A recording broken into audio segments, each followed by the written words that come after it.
Selamat siang, Assalamualaikum warahmatullahi wabarakatuh. Kita masuk pertemuan yang kelima dengan tema penanganan limbah infeksius.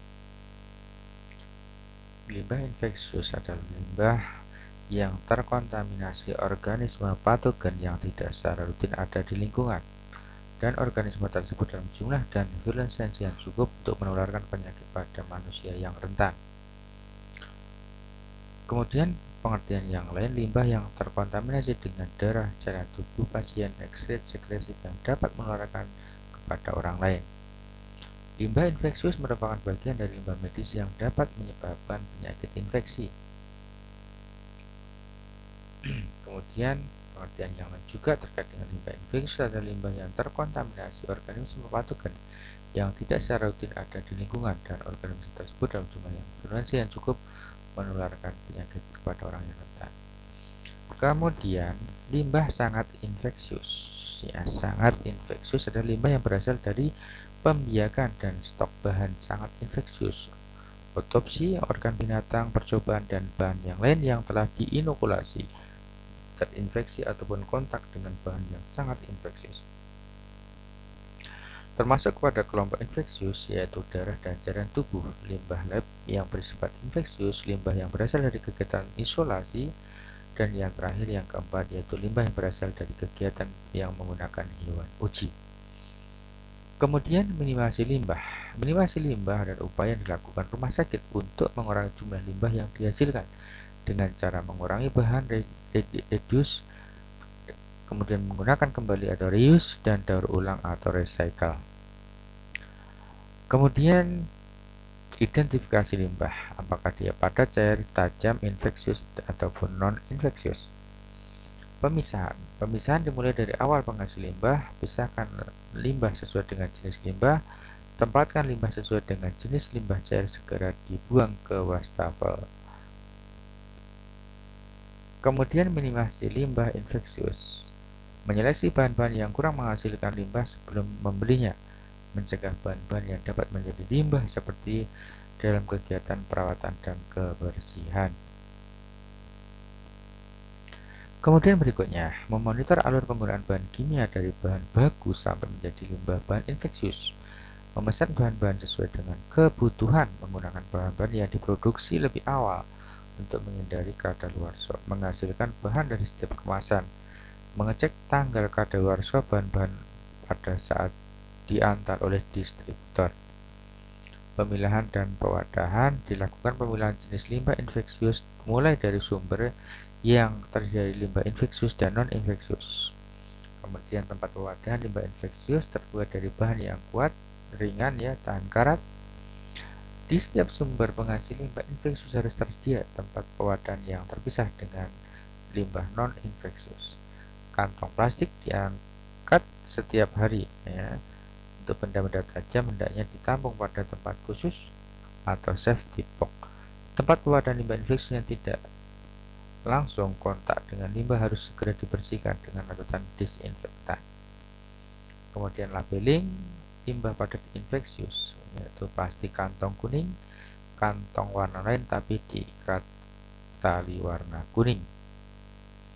Kemudian packing, tempatkan dan wadahi limbah tertutup. Tutup mudah dibuka, sebaiknya bisa dengan menggunakan kaki atau tempat sampah injak. Kontainer dalam keadaan yang bersih. Kontainer terbuat dari bahan yang kuat, ringan, dan tidak berkarat. Tempatkan setiap kontainer limbah pada jarak 10 hingga 20 meter.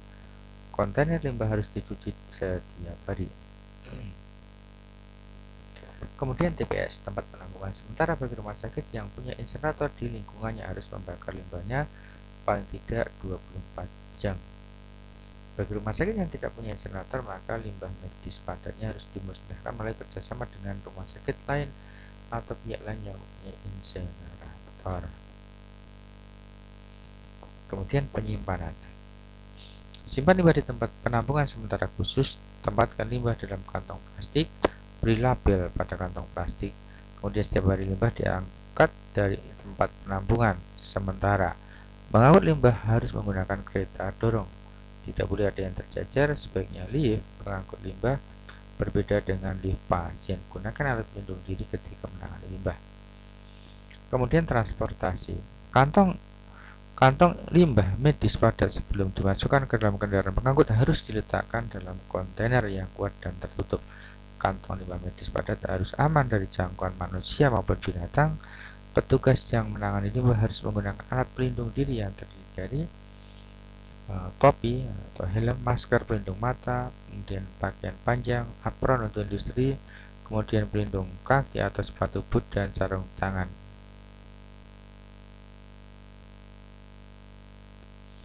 Kemudian transportasi, mau limbah harus menggunakan kereta dorong khusus. Kereta dorong harus kuat, mudah dibersihkan dan tertutup, tidak ada yang tercecer. Sebaiknya lift pengangkut limbah berbeda dengan lift pasien.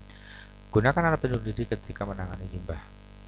Kemudian pengolahan limbah infeksius.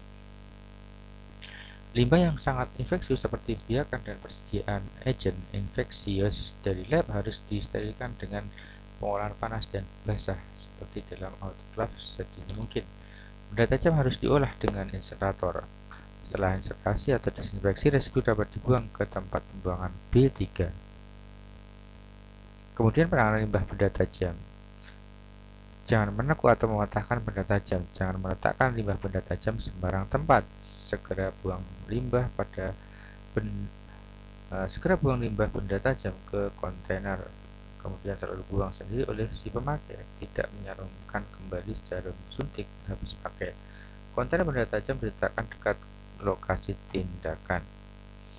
Kemudian tujuan pembuangan limbah medis, melindungi petugas pembuangan limbah dari perlukaan, melindungi penyebaran infeksi, mencegah penularan infeksi, dan membuang bahan-bahan berbahaya.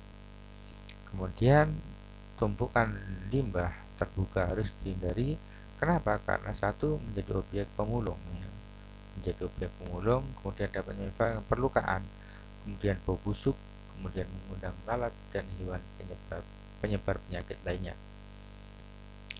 Nah, ini kelompok kode simbol dalam kemasan ya. Misalkan kelompok limbahnya dilihat dari infeksius ya, limbah padat ya, yaitu limbah yang dihasilkan dari barang dan seterusnya, maka kode warnanya kuning dengan simbol seperti ini ya. Ini adalah contoh atau gambar dari tempat penyimpanan limbah B3 ya, dengan pengaturan suhu ya.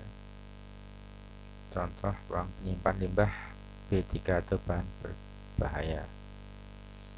Demikian materi yang bisa kita sampaikan. Kita berada di forum tanya jawab. Assalamualaikum warahmatullahi wabarakatuh.